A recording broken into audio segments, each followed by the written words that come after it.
ឡាប៉ាយកដាក់ចូលក្នុងទ្រង់ក្តៅហុយគាត់នឹងកូនប្រុសយកថងធំស្ងួតថោកបំផុតនឹងកន្ទុកចាក់ចូលក្នុងស្មៅទាំងអស់តែម្ដងស៊ីឲ្យអស់ពីកម្លាំងស៊ីធាត់ប៉ុណ្ណឹងខ្ញុំចំណេញគាត់រងចាំដោយអំណរហ្វូងមន់ដូចរាល់ដងនឹងប្រញាប់មកឈួតស៊ីយ៉ាងខ្លាំងតែមន់5000ក្បាលគ្មានមួយកូនប្រុសលីវតាឡាប៉ាឆ្ងល់មានរឿងអីហេតុអីមិនស៊ីឲ្យវាឃ្លានរហូតដល់ល្ងាចហើ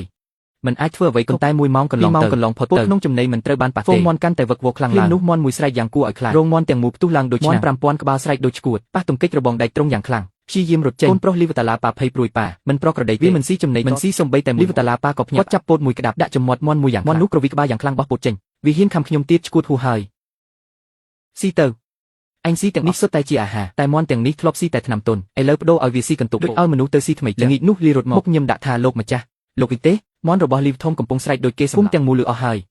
យសំហើយចាស់នោះចង់ច្បោកដាក់កន្ទុកធ្ងន់ខ្ញុំថាលើកនេះគាត់ខាត់បងអស់ពេលយប់សម្រែកមន់កាន់តែខ្លាំងលីវធំនឹងកូនគាត់ព្យាយាមគ្រប់យ៉ាងតែមន់មិនស៊ីទេសូម្បីតែទឹកក៏មិនត្រឹមតែ2ថ្ងៃប៉ុណ្ណោះដែលធ្លាប់រលោងស្គមស្គាំងឃើញច្បាស់ហើយចាប់ផ្ដើមដួលស្លាប់បន្តពុះចេញពីមាត់ប្រកាច់រួចស្លាប់ព្រះឲ្យ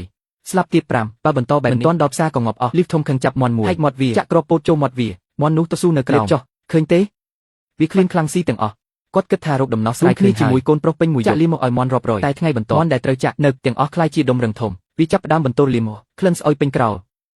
ប៉ាមិនរួចទេស្លាប់ទៀតហើយលើកនេះលឿនជាងមើលមន់នេះវាឈោមិនកាត់ហើយអញ្ចឹងធ្វើម៉េចទៅហៅពេទ្យសត្វពីស្រុកចំណាយប៉ុន្មានក៏បានដែរដែលមកឈ្មោះវ៉ាអ្នកជំនាញបាសីល្បីបំផុតគាត់ចូលក្រោមមន់មើលមួយផ្លែតក៏ក្រៀមមុខស្អុយណាស់ខ្យល់ចេញចូលនៅលោកវិជ្ជបណ្ឌិតវាងជួយមើលនេះកាត់អីគេរឹងដូចដុំថ្មញ៉ាំអីឲ្យវាគឺពោតលីកន្ទុកនឹងឯងនិយាយខុសមន់ធម្មតាញ៉ាំនឹងអត់លើសពីរំលាយមិនស្រួលមិនអាចកើតរលាកក្រពះធំបែបនេះទេមើលឯងមកពោះវៀនស្ដាងដូចក្រដាសហើយមានដំបៅទន់មន់នេះញ៉ាំតែអាហារទុនងាយរំលាយយូរមកមែនទេវាធ្លាប់ញ៉ាំឆ្នាំពីដីអ្នកដតីដំបែថ្នាំខាត់ឯងយកមន់មកចិញ្ចឹមឲ្យចំណីទុនមានប្រូតេអ៊ីនធ្វើឲ្យប្រព័ន្ធរំលាយអាហារស្រាប់តែបដូរមកញ៉ាំគ្រាប់ទាំងជាតិពិបាករំលាយឯងអត់យល់ពីមន់ឬអត់ខួរក្បាលពេទ្យវាងមានសង្ឃឹមទេខ្ញុំដាក់ថ្លៃឲ្យអត់សង្ឃឹមទេវាខូចមុខងាយរំលាយអាហារញ៉ៃញ៉ៃអស់ឯងឲ្យទឹកទេពបរិសុទ្ធក៏អត់មានស្រូបមិនចូលទេចាំស្លាប់ចុះពេទ្យសត្វវាងទុកពាក្យនឹងយកថ្លៃពិនិត្យ300តែចេញទៅដោយមិនលីវតាឡាប៉ាអង្គុយសន្លប់ក្នុងជមុកអស់សង្ឃឹមដំណឹងមន់5000ក្បាលចិត្តងាប់ហាដូចស្លាប់ទៅពេញភូមិថ្ងៃនោះខ្មៅមួយឈប់នៅមុខផ្ទះលីវតាឡាចុះពីឡានមកបរោះធាត់ម្នាក់សក់ស្អាតអូយល់ថាឯងមានលុយខ្ញុំមកមើល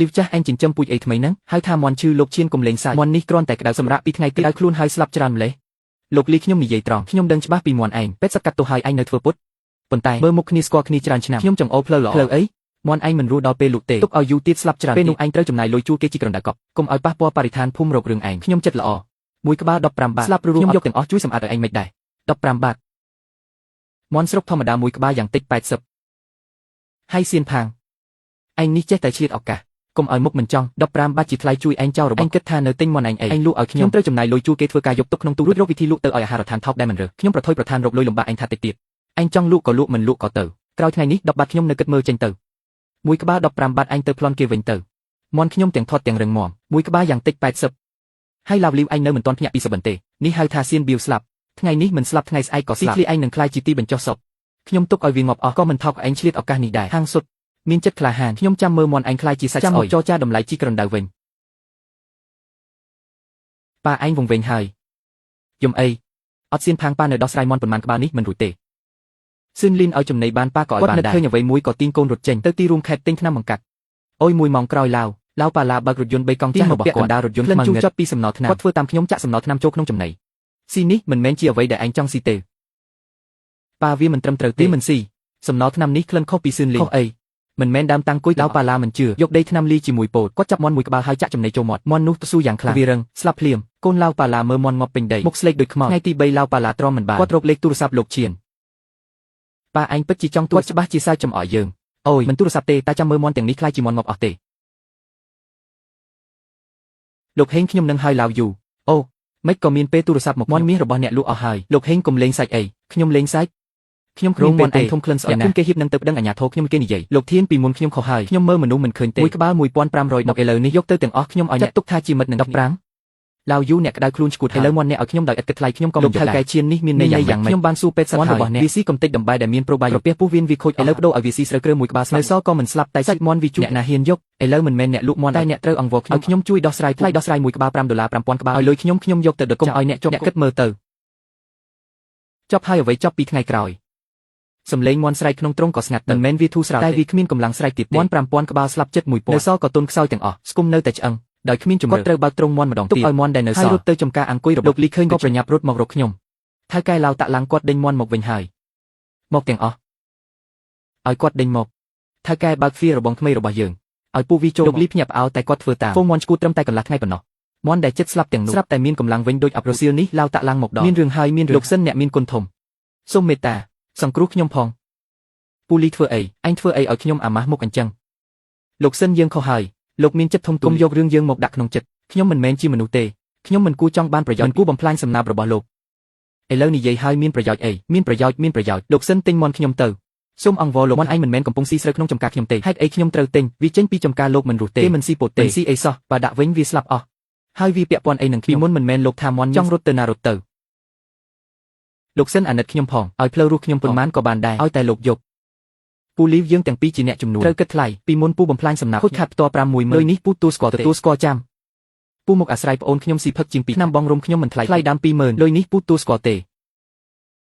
ខ្ញុំទទួលស្គាល់ហើយមាន់ទាំងនេះនៅក្នុងចំការខ្ញុំស៊ីភ្លាមមកវាបំផ្លាញដីខ្ញុំតាមច្បាប់ខ្ញុំគួរឲ្យថ្លៃឆ្នៃវាក៏ស៊ីរបស់ខ្ញុំដង្កូវដែលខ្ញុំតាក់ជន់ខូចស្លឹកឈើខ្ញុំគុណប់ការៈស្កាននេះរាប់ស្មើគ្នាទៅម៉េច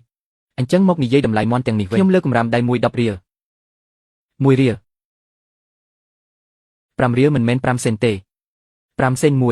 50000ឯងនេះធ្ងន់ជាងគេប្លន់ទៅទៀតមាន់មួយក្បាលក៏ថ្លៃជាងអញ្ចឹងឯងមិនលក់ក៏បានដែរមាន់ឯងចេញពីដីខ្ញុំឥឡូវនេះតែម្ដងចាខ្ញុំលក់500រៀលក៏500រៀលខ្ញុំលក់ឲ្យគាត់បើមិនលក់ទេខាត់ដាច់ខ្យល់5ម៉ាត់យ៉ាងហោចណាស់បានជាង2000លីចាស់យកប៊ីកមកបាត់លោកសឹមខ្ញុំឲ្យលីចាស់យកក្រដាស់ហើយសរសេរកិច្ចសញ្ញាផ្ទេសសរសេរជាអក្សរខ្មៅលើក្រដាស់ក្រោមលោតាឡាទេមន់ស្រុកប្រហែល 4000 ក្បាលក្នុងតម្លៃ5ម៉ាត់ក្បាលឲ្យភីគីទីមួយឈ្មោះសំលីនលីវតាឡាឡាញដែលញាប់ញ័រស្នាមរៀមដៃក្រហមលើកិច្ចសញ្ញាខ្ញុំមើលគាត់ដើរចេញក្នុងមកបើកសៀវភៅថ្ងៃទី5កញ្ញាទិញមន់ស្រុកក្នុងតម្លៃ5ម៉ាត់ក្បាលសរុប4120ចំណាយសរុប2060បើគិតតាមការក្រោយពីមន់សាច់នេះតាមតម្លៃទីផ្សារ80យ៉នតម្លៃសរុបប្រហែល30គិតលុយរួចចាស់នឹងកម្មករខ្លះមកពាត់ជំវិញលោកថៃលោកធ្វើអីនឹង5ម៉ាត់ក្បាលលោកទិញមន់ឈឺទាំងនេះមកធ្វើអីមន់ទាំងនេះមើលទៅចិត្តថាលោកដល់3ថ្ងៃទេយើងត្រូវចំណាយលុយជីក្រណ្ដាចាលោកសឹមចាយលុយនេះបោះទឹកកសូដែររបស់នេះមកក្លិនស្អុយក៏មិនរលីដែរប្រាក់ខែខ្ញុំមិនឲ្យខ្វះមួយម៉ានថ្ងៃនេះប្រឹងចាំមើលមាន់ក្នុងជំរកឲ្យខែខ្ញុំនឹងគិតតាមថ្ងៃឲ្យអ្នកទាំងអស់គ្នា